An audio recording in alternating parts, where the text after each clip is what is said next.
भावमय सतगुरुवर वंदन, करूं आदर सत्कार नमन, सदा कल्याण मंगलम आप, दिव्य गुरु चैत्य हरिदाता, करूं परियोपासन चित लाय, रहे साता का जतन उपाय। बोधि प्रदाता पूज्य विराट गुरुदेव पूज्य वैभव श्री जी महाराज को भाव वंदन। उपस्थित सभी भव्यात्माओं की भव्यता को प्रणाम। सामायिक विज्ञान की ये पुस्तक समयवत का अद्भुत अद्भुत पुस्तक।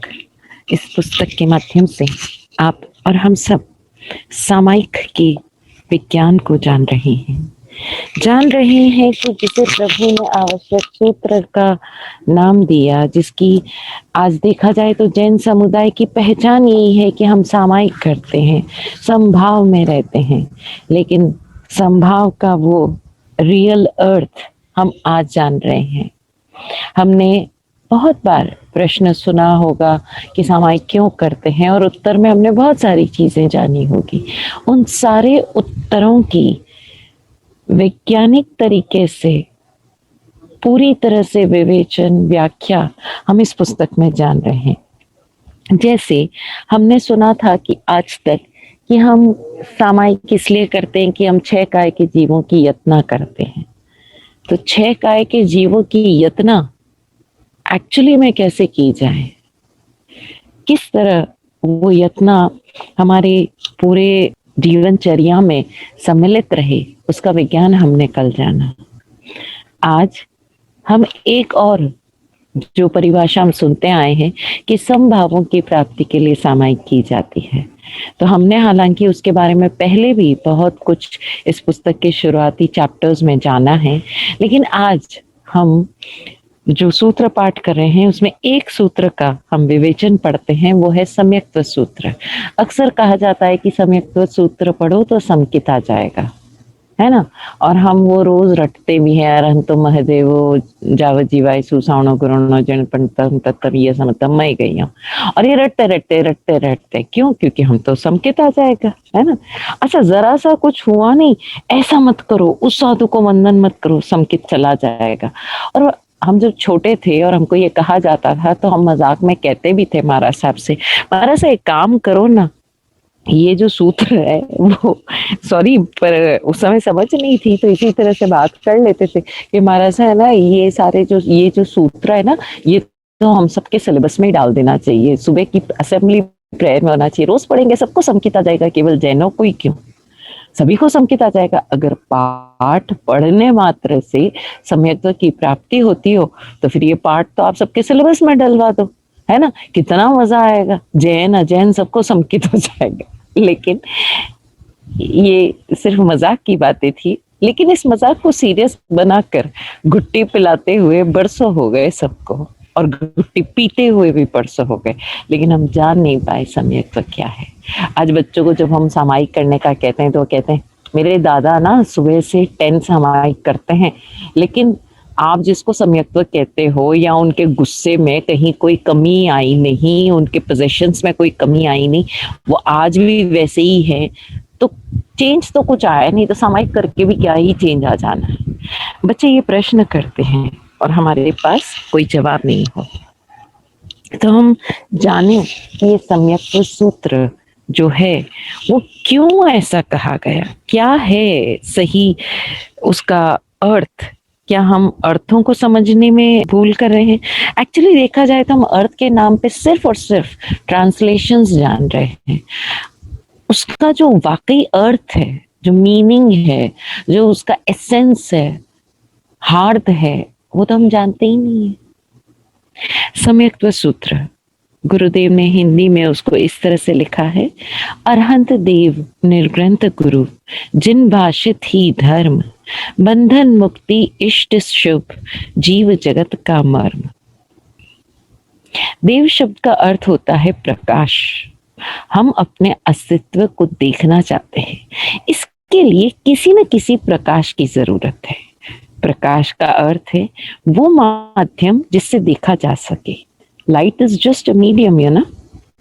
भूल यहाँ हो जाती है कि हम अपने मूल संपूर्ण स्व प्रकाशित आत्म प्रकाश को देखने की बजाय अन्य रंग बिरंगे प्रकाशों में उलझ जाते हैं। और ऐसे रंग बिरंगे प्रकाश कितने ही हैं जो हमें भ्रमित करते रहते हैं। वे सब देव तो हैं, मगर तरह तरह के रंगों से आवृत प्रकाश की छुटपुट किरणें हैं। कहते हैं कि इस सृष्टि में 33 करोड़ देवी देवता है, मगर जैन दर्शन कहता है कि वे सब भी बंध का ही कारण होते हैं। मूल देव तो अरहंत होता है। अरहंत अर्थात वो परम ज्ञान, वो चरम लक्ष्य जिसे जानने अथवा देखने के पश्चात कुछ भी देखना जानना शेष नहीं रहता। हम अन्य प्रकाशों से इतने दिग्भ्रमित होते हैं कि हमें सही मार्ग कौन दिखावे। अब देखो ना, जरा सा जीवन में कुछ आया नहीं, हम अरहंत वीतराग परमात्मा से दिशा निर्देश नहीं चाहते। उनकी वाणी क्या कहती है उससे दिशा निर्देश नहीं चाहते। हम चलेंगे फला देवता को नमन करने, हम चलेंगे फला देवता की फेरी लगाने, फिर उस देवता का मंत्र भी करेंगे। हम तो चाहेंगे शॉर्टकट से जैसे तैसे लक्ष्मी जी आ जावे तो हम लक्ष्मी जी की कर देंगे, हमारे बच्चे पास हो जावे, सरस्वती जी का अनुष्ठान करवा लो। ये अनुष्ठान भी करने योग्य है, लेकिन उसका अर्थ तो जाने। कोई बीमारी ना आवे इसके लिए वो सगर्म कर रहा है, कोई भक्तामर के जो अलग अलग पद हैं, जो श्लोक हैं, उनकी वो कर रहा है, माला फेर रहा है। क्यों? क्योंकि मेरे फला। अभी कुछ दिनों पहले हमें एक व्यक्ति मिले थे, वो बोले कि महाराज सा उन्होंने पूरी गिनती गिनाई, वो गिनती तो मुझे याद रह ही नहीं सकती, पर मैंने कुल मिला के उसको काउंट करती गई तो अबाउट 15 और 17 तरह की तो वो सुबह अलग अलग देवों की मालाएं करते हैं। और फिर ऊपर से बोलते हैं कि महाराज साहब कुछ ऐसा बताओ जिससे मेरे दुख दर्द दूर हो जाए, मेरी प्रॉब्लम्स दूर हो जाए। तो मैंने कहा ये 17 मालाएं क्यों कर रहे हो? ये जो मालाएं आपने गिनाई हैं ये क्यों कर रहे हो? और अगर ये कर रहे हो और इनसे भी दुख दूर नहीं हुआ तो मैं जो 18 दूंगी उससे कौन सा दुख दूर हो जाएगा? हंसी की बात है। खैर उनके जाने के बाद कुछ बच्चे बैठे थे, बोले महाराज साहब आपने, मैंने कहा नहीं नहीं वो कि अब बच्चे हैं, बच्चे तो सवाल पूछेंगे।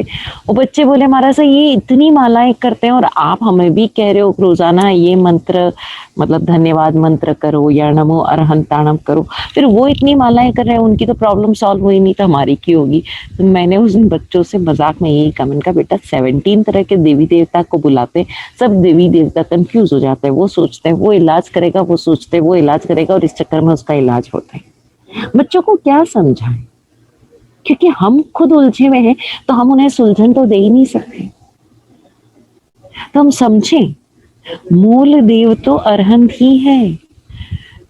और अरहंत क्या है? वो परम ज्ञान है, वो हमारे जीवन का वो परम लक्ष्य है। उस लक्ष्य को जानने अथवा देखने के बाद कुछ भी जानना देखना शेष नहीं रहता। लेकिन हम दूसरी प्रकाशों से इतने दिग्भ्रमित होते हैं कि अब हमें सही मार्ग कौन दिखावे? उस सही मार्ग को दिखाने वाले मार्गदर्शक को गुरु कहते हैं। गुरु कौन? निर्ग्रंथ। गुरु अपने आप में देव ही होता है, एक ऐसा व्यक्तित्व होता है जिसके सामने अन्य सारे देवी देवता हल्के पड़ते हैं।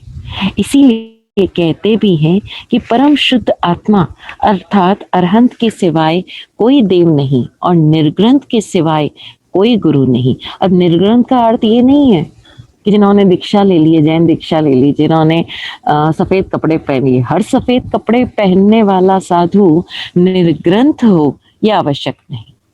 या जो निर्ग्रंथ हो उसने सफेद कपड़े नहीं पहने हो तो वो निर्ग्रंथ नहीं, ऐसा भी नहीं। निर्ग्रंथ का अर्थ है जहां कोई गांठ नहीं, वो सूत्र जिसमें कोई गांठ नहीं हो, उसमें हमारी गति नहीं उलझती और हम सीधे चलते हुए किनारे तक पहुंच जाते हैं। निर्ग्रंथ बिना ग्रंथि के, बिना कोई कॉम्प्लेक्स के, उनके अंदर कोई कॉम्प्लेक्सेस नहीं है, उनके अंदर कोई कुंठा नहीं है, उनके अंदर किसी तरह के कोई मैनिपुलेशन नहीं है। क्योंकि जहां गांठें होगी अर्थात चक्रवात होंगे, गांठें यानी आप देखो ना, समंदर में, नदी में, जहां पर भी भंवर होगा, गांठ होगी, वहां कोई कैसे तैर सकता है? ये तैरने की जो क्रिया है उसे धर्म कहा गया है। क्रियाएं भी दो तरह की होती है, एक स्वभाव क्रिया और दूसरी विभाव क्रिया। अब हमें ये ध्यान में लेना है कि हमारी गति कैसी है।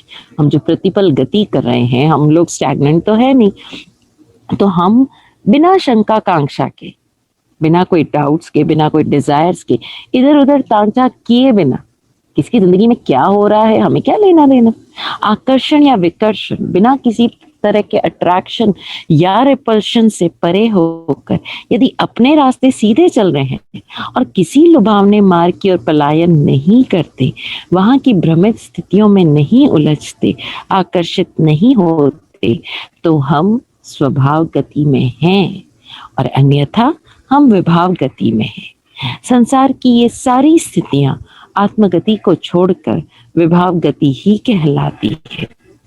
इसलिए शास्त्रकारों ने सांकेतिक भाषा में समझाया है कि देव हमारा अरहंत, गुरु हमारा निर्ग्रंथ, और धर्म हमारा स्वभाव गति, आगम प्ररूपित आत्मगति।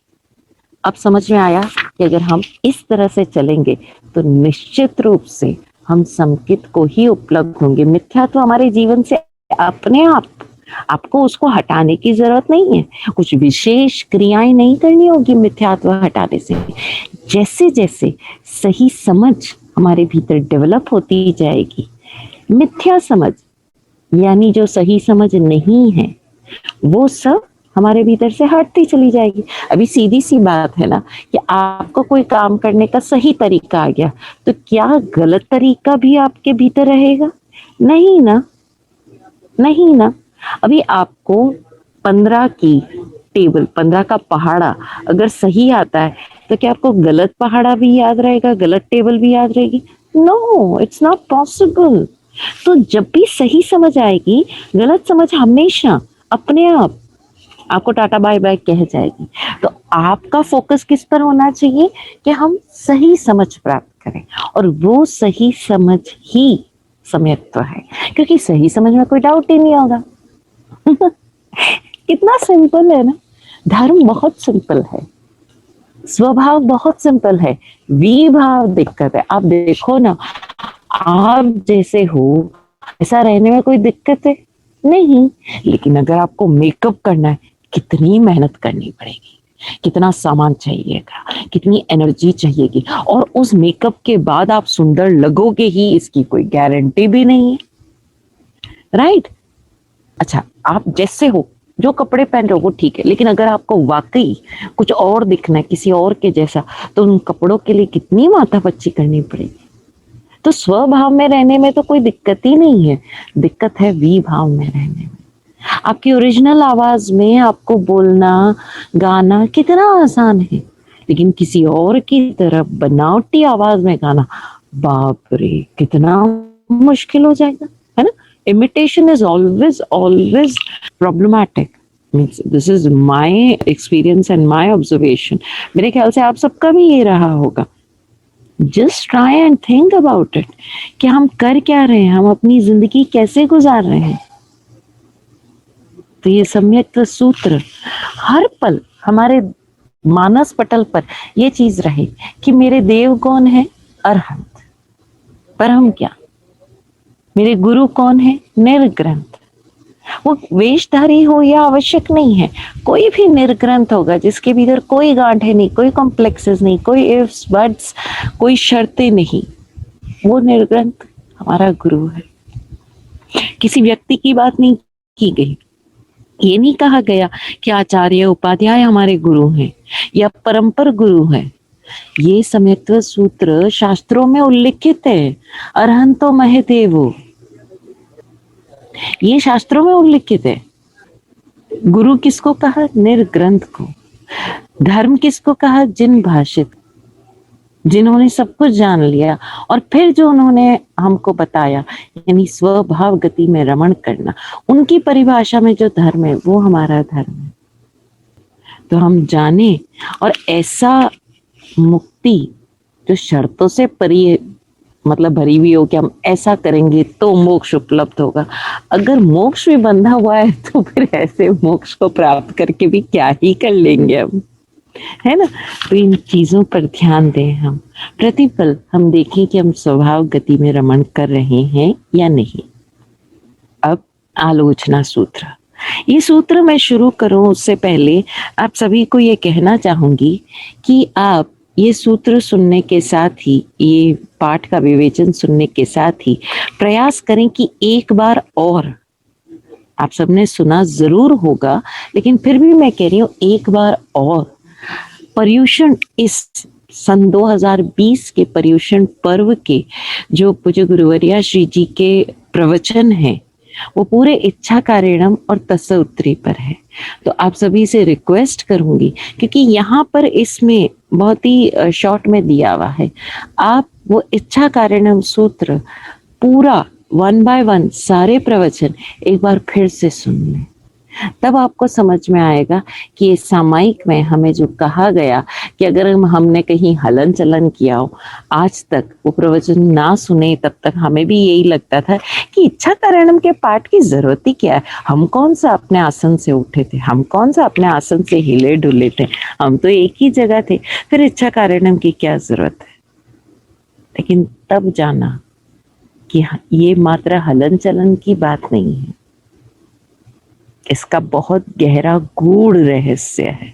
क्योंकि कोई भी पाठ अनावश्यक रूप से सामायिक सूत्र में या किसी भी सूत्र में सम्मिलित किया ही नहीं जा सकता। यह हमारी अज्ञानता ही थी कि हमने कभी जाना ही नहीं और इच्छा कारणम का पाठ हमने कभी पढ़ा ही नहीं। तो हम सब जाने इस चीज को। अक्सर जब हम हिंदी में प्रतिक्रमण करवाते हैं तो प्रतिक्रमण की प्रक्रिया जो है, जो 6 आवश्यकों की प्रक्रिया है, वो इतनी लंबी हो जाती है और पेशेंस हमारे भीतर होता नहीं। लोग पहला सवाल यही करते, महाराज साहब आपका प्रतिक्रमण कितने देर में पूरा होगा? 1.5 घंटा। अरे महाराज साहब 1.5 घंटा तो बहुत ज्यादा है, हम तो एक समय में प्रतिक्रमण पूरा कर लेते हैं। और मैंने देखा कि लोग प्रतिक्रमण के नाम पर हमसे जुड़ते जरूर है, लेकिन वो एक समय यानी कि 48 मिनट पूरे हुए ना हुए, आउट, मीटिंग से आउट। क्यों? क्योंकि टाइम नहीं है ना उनके पास, जिंदगी में और भी काम बहुत करने। हम तो यहाँ धर्म भी घड़ी से बंद के कर रहे हैं, शर्तों में कर रहे हैं। प्रतिक्रमण के बाद तो हम कायुसर्ग में प्रवेश के लिए तैयार होते हैं। उसमें भी प्रश्न ही रहता है, महाराज आप तो इतना धीरे लोगोस बोलते हो और एक लोगोस बोलते हो, तो अगर आपकी तरह अगर हम 8 या 64 या 16 लोगोस बोलेंगे तो हमारे तो पता नहीं कितनी सामायिक कितने मिनट की हो जाएगी। अब उन्हें कैसे समझाएं कि ये लोगस क्यों कहा गया और क्या है। लेकिन हम तो भाग रहे होते हैं, हर चीज का शॉर्टकट, हर चीज का शॉर्टकट। तो मैं आप लोगों से कहना चाहूंगी कि आलोचना सूत्र के जो प्रवचन है एक बार उन्हें फिर सुन लें। कम से कम जब हम ये पाठ बोल रहे हो तो हमारे भीतर वो सही समझ तो रहे। पेज नंबर 223, अध्याय 4, पुस्तक के खंड 2 का आलोचना सूत्र। इच्छा कारणम संधिसह भगवम इर्यावय्यम परिक्रमामि इच्छम इच्छामि परिक्रम्यो इर्यावय्याय विराहणाय गमना गमने पाणकमणे बियकमणे हरियकमणे ओसा उत्तिंग पणग दग मट्टी मकड़ा संताना संकमणे जिमे जीवा विराहिया एगिंदिया वेंदिया तेंदिया चौरंदिया पचिंदिया अभिहया वतिया लेसिया संगाइया संगट्या पर्याव्या किलामिया उद्धविया ठाणो ठाणम संकामिया जीविया ववरोविया तसमिच्छामि दुखा। फिर इनके जो शब्दार्थ है, अर्थ नहीं, हाँ शब्द अर्थ, तो सूत्रपद और शब्दार्थ पेज नंबर 224 और 226 पर दिए गए हैं। आप ये सब पढ़ सकते हैं, इन्हें पढ़ना कोई विशेष बात नहीं है, इसलिए मैं इसे नहीं पढ़ रही हूँ। भावार्थ पेज नंबर 226 पर हम आए। मैं फिर कह रही हूँ कि इसके द्वारा ये जो हमने किया है, यहाँ जो पाठ दिया गया है वो बहुत शॉर्ट में और प्रचलित जो अर्थ है उसको थोड़ा और गहराई से समझाते हुए दिया गया है। लेकिन जो प्रवचन है वो बहुत गहरे अर्थ लिए हुए हैं, उन्हें जरूर सुनिएगा। प्रस्तुत पाठ का नाम है आलोचना सूत्र। आलोचना शब्द का अर्थ है पूर्णता से देखना, लोचन करना, अपने द्वारा हुई क्रियाओं को व्रतचर्या में लगे अतिचार दोषों को देखना आलोचना है। जब कभी साधक, चाहे वो साधु हो अथवा व्रतधारी सावक, गमनागमन करता है, अब जरा समझें, ये गमनागमन मात्र शारीरिक गमनागमन नहीं है। तब मार्ग में चलते हुए उसके द्वारा कई प्रकार के प्राणियों की विराधना संभव है। शारीरिक, मानसिक, वाचिक तीनों हैं। हाँ, यद्यपि साधक की यह समिति होती है कि वो सजगता पूर्वक चले, जागते हुए चले, किंतु भूल चूक से जरा भी प्रमादवश उसने इरिया की हो तो उसे अपनी इरियापथी की क्रिया का प्रतिक्रमण करके पुनः शुद्ध हो जाना चाहिए। यानी जिस पथ पर उसने गमनागमन किया है, इरिया यानी गमनागमन, पथी की यानी रास्ता, तो जिस पथ पर यानी जिस पथ पर आपके थॉट्स चले हैं, उस पूरे थॉट का प्रतिक्रमण करके पुनः शुद्ध हो जाना चाहिए। हमने 6 आवश्यकों द्वारा प्रतिक्रमण तो कर लिया, लेकिन कायोत्सर्ग करते हुए भी कहीं कुछ क्षणों के लिए भी अगर हमारा थॉट्स चले गए हो, हम अवचेतन मन से भी कहीं चले गए हो, तो उस इरियापथी की क्रिया का प्रतिक्रमण करना आवश्यक है। इस पाठ के द्वारा साधक चलकर आ चुकने के बाद जब सामायिक पौषध आदि आत्म साधना में रत होता है, तब अपने द्वारा हुई चलने की क्रिया का पुनः ध्यान में अवलोकन करता है। कितना गहरा है ये सामायिक ध्यान साधना। इस साधना को इतनी गहराई से जानने के बाद भी क्या हमें किसी और ध्यान विधि की आवश्यकता पड़ती है? शायद नहीं।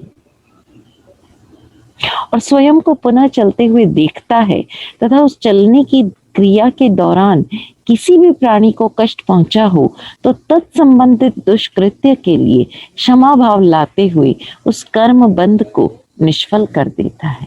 अब सोचो, अगर आप उठे ही नहीं तो आपने ये सारे जो है उनको कैसे कष्ट पहुंचाया होगा? 10 प्रकार की विराधना आपने कैसे की होगी? लेकिन मानसिक रूप से तो कर सकते हो ना। तो आपके भावों ने भी अगर किसी को छुआ हो, उसकी आलोचना करना, और आलोचना करके मिच्छामि दुक्कडम करना।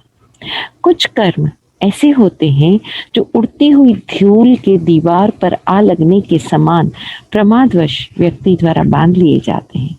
ऐसे में चूंकि कषायों का आवेग नहीं होता, अतः वे कर्म शिथिल बंध वाले होते हैं। उन्हें शीघ्र ही भाव शुद्धि द्वारा निष्फल भी किया जा सकता है। ऐसे कर्म व्यक्ति द्वारा अयत्ना से चलते उठते बैठते हुए भी बंधते रहते हैं। ऐसे में जिस साधक को आत्मजाग की साधना करनी हो, उसे अयत्ना से हुई किसी भी क्रिया का तुरंत प्रतिक्रमण, आलोचना कर ही लेनी चाहिए। कई बार होता है ना कि अनजाने में हो गया, अगर वो थोड़ा सा भी ध्यान लगा कर देखेगा तो वो जो एक कहते हैं ना धूल की तरह दीवार पे आके लगे हैं, हल्का सा फूंक मारा तो उड़ गया। तो उसी तरह से अगर आप तुरंत ही मिच्छामि दुक्कडम कर लेते हो तो वो सारा आपके भीतर से खत्म हो जाता है। इस पाठ के द्वारा गमनागमन में हुई यानी आने जाने में हुई विराधनों की शुद्धि के लिए शिष्य गुरु से आज्ञा लेकर आलोचना करता है। सामायिक आदि व्रतचर्या में बिना किसी विशेष कारण के गमनागमन करना कल्पता भी नहीं है। यदि मलमूत्र आदि शारीरिक आवश्यक को निपटाने के लिए जाना भी पड़े तो वहां से लौट कर आने के बाद तुरंत इस पाठ द्वारा दोष शुद्धि करें। साधु जीवन में तो प्रत्येक गमनागमन की क्रिया के पश्चात इरियापथी की करना आवश्यक होता है। इस पाठ को हिंदी भजन के रूप में भी प्रस्तुत पुस्तक में दिया गया है। सभी साधक उस पाठ द्वारा प्रतिदिन अपना इरियापथी की प्रतिक्रमण अवश्य करें। वो पाठ पीछे दिया हुआ है। जब हम सामायिक सूत्र पूरा हिंदी में करेंगे तब हम उस पाठ की और गहरी चर्चा कर लेंगे। वैसे चाहें तो अभी भी हम उस पाठ को कर सकते हैं, ताकि एक बार चूंकि हमने इसको जाना है तो उससे रिलेटेड आपके कोई प्रश्न हो तब भी क्लियर हो सकता है। Page number 370। गमनागमनी प्रतिक्रमण करो, गुरु की आज्ञा को शीश धरूं। रुचि पूर्वक इच्छा करता हूँ, सावध्य दोष सब हरता हूँ। सरपण में दाबा जीव कोई, मिट्टी वायु जल तेज सोई। त्रस हरित बीज उत्तिंग ओस, मकड़ी जाला दिक हुआ लोच। पंचेंद्री तक कुचला भेदा, सम्मुख या पीछे से छेड़ा। मसला ढांका भयभीत किया, पीड़ा दाई यदि परश दिया। छुड़वाई जगह बल योग किया, एकत्रित या कि वियोग किया। निर्जीव प्राण हर कृत्य कोई, पावे शांति अरु क्षमा सोई। है हुई कोई हिंसा खल जो, मेरे सब दुष्कृत निष्फल हो। मेरे सब दुष्कृत निष्फल हो। ये है आलोचना पाठ का हिंदी। कल हम दशोत्तरी के बारे में चर्चा करेंगे।